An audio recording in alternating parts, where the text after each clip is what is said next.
Morning, students. In our previous English grammar period, we completed up to chapter 5. So now in this period, moving on further, chapter 6, the present tense.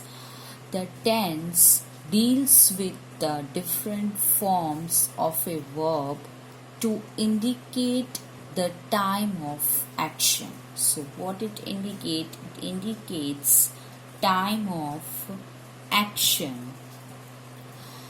Broadly, tenses are divided into three main forms: the present tense, the past tense, and the future tense. Read the following sentences with the same verb that's a action, words, verb to indicate the different times of action. 1. I speak to him. It's present tense. 2. I spoke to him yesterday. Past tense. 3. I shall speak to him again. It shows future tense. So, the tense does not only tell us the time of action of the verb, but also tells us the continuous or completeness of its action. So, tense does not only tell us the time of action of the verb, but it also tells us the continuous or completeness of its action, that whether action is still continue or it complete or not complete, that also tell us. Accordingly, each of the three tenses is divided into four forms: simple, continuous, perfect, and present continuous. So each one, present tense, past tense, and future tense, it's divided into four forms: simple, continuous, perfect, and present tense. Now let's discuss them one by one. So first one is simple present tense. The simple present tense is also called the present indefinite tense. So simple present tense, we also called it present indefinite tense because it tells us that an action is done at the present time, but does not tell us about any definite time. So simple present tense, it tells us that the action is done in the present time, but it does not tell us about any definite time. There is no clarification about the definite time. So we called it present indefinite tense. It does not show any completeness of the action. For example, she dances Bharatnatyam does not tell us at what time she dances.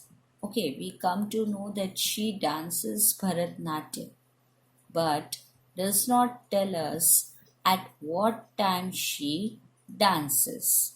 This tense is mainly used to express a habitual action and a universal truth. So, this tense, simple present tense, is mainly used to express a habitual actions and a universal truth that if I say the sun rises in the east, so it's a universal truth. We cannot change that. We all over accepted that yes, the sun rises in the east. So read the following sentences. A. He writes to his father regularly.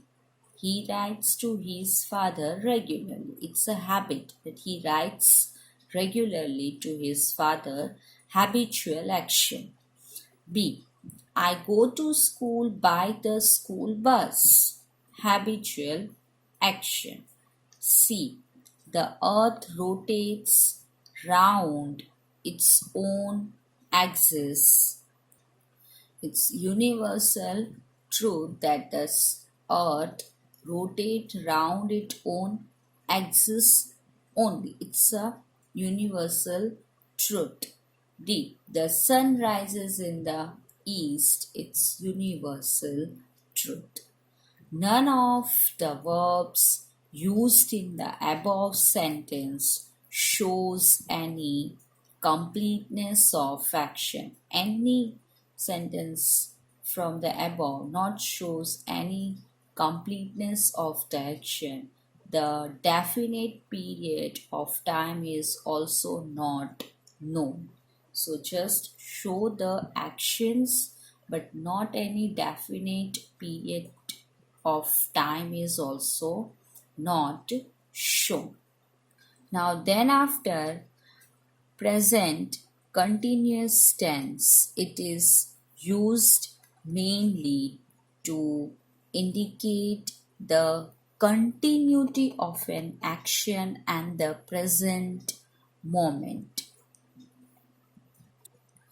So now second one is present continuous tense. See the name present continuous tense. So it is used mainly to indicate the continuity of an action and the present movement. Read these sentences. A. I am reading a book. B. We are reading newspapers. C. You are making a noise. D. He is looking at the picture. E. They are talking in low voice. So the words am reading, are making, is looking, are talking, that words represents verbs to show some continuous actions at the present moment. So in present moment, some action continuity shows. Then after 3. Present perfect tense. The present perfect tense is used to show completeness of an action. Present perfect tense. So what it shows, it used to show completeness of an action. That action is complete. The auxiliary verb has must be used with the past participle form of the main verb. When the subject is a third person singular number. So when the subject is a third person singular number, that auxiliary verb has must be used with the past participle form of the main verb. For example, he has written his notes. So with the main verb, what is used here? Has. Then B. She has completed her work. Then after, the auxiliary verb have is used with the past participle form of the main verb in case of all the other persons, singular or plural. So all the other person, that includes singular also and the plural also. So at that time, auxiliary verb have is used with the past participle form of the main verb. So for example, I have seen your friend. We have come to play hockey. You haven't yet done your quota of the work. D. They have regretted making such a decision. So, see, with the past participle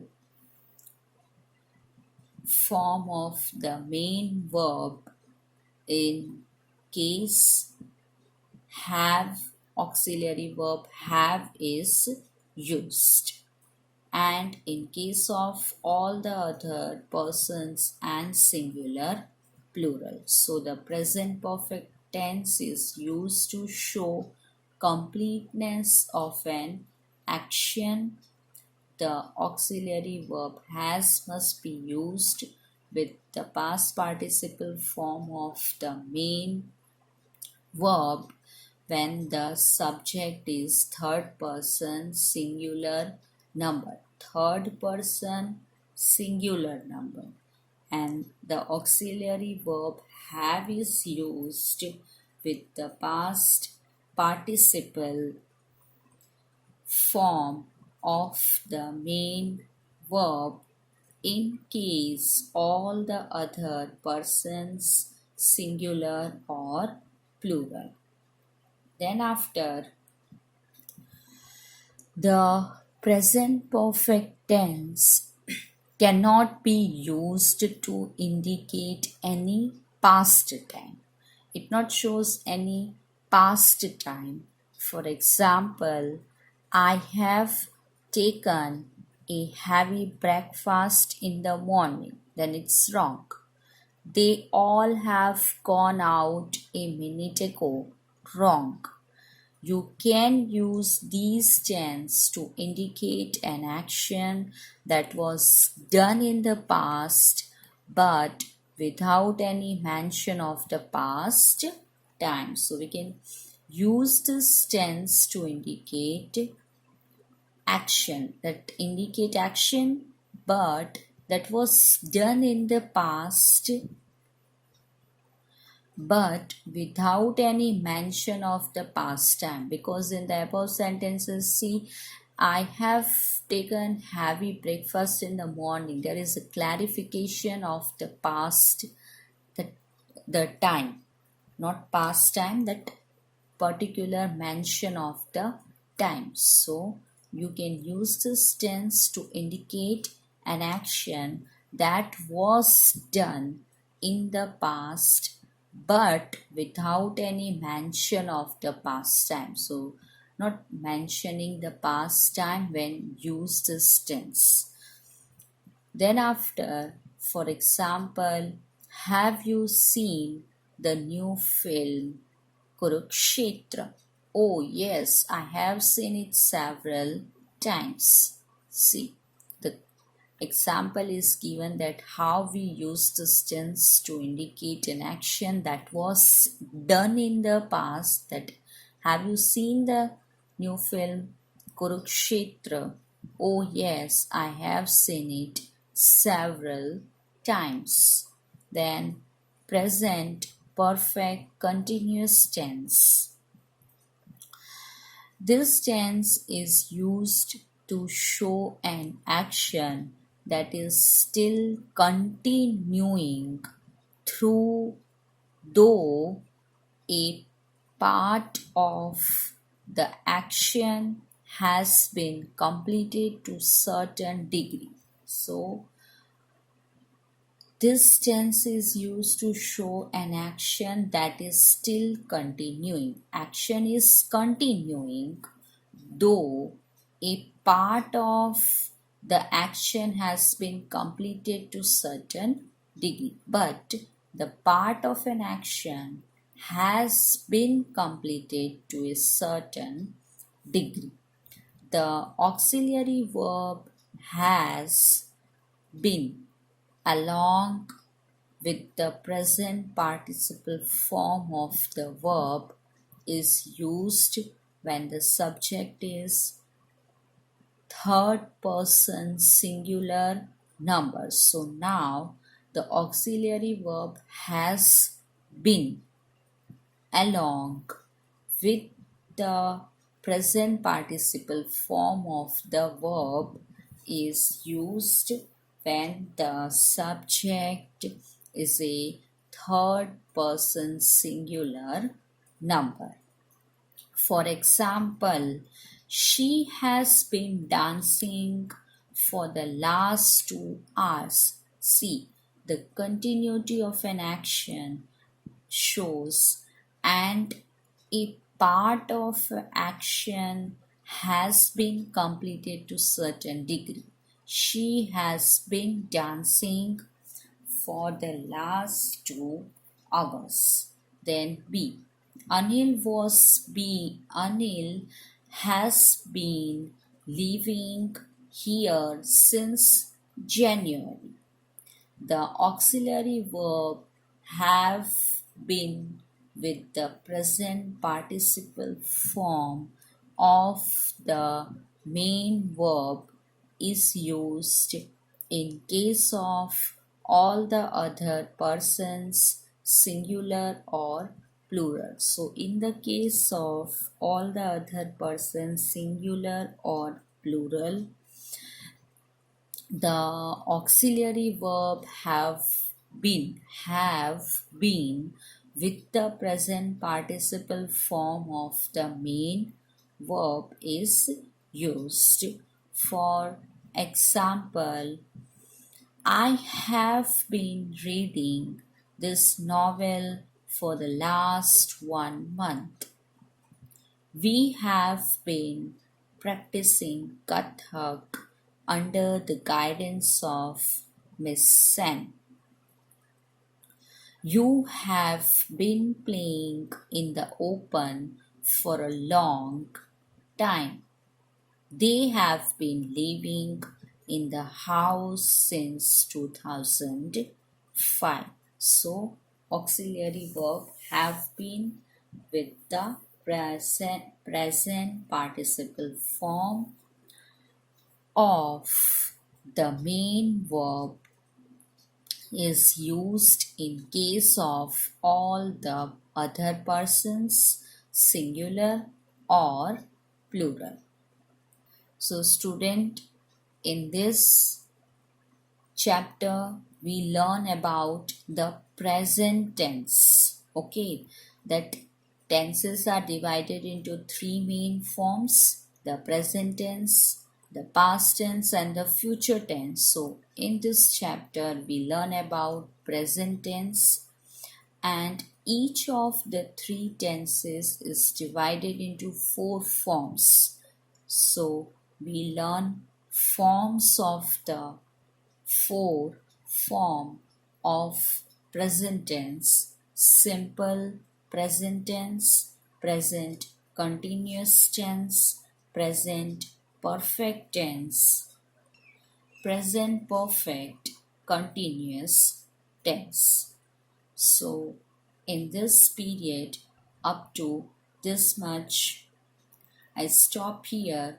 You people just revise once again what we completed just now.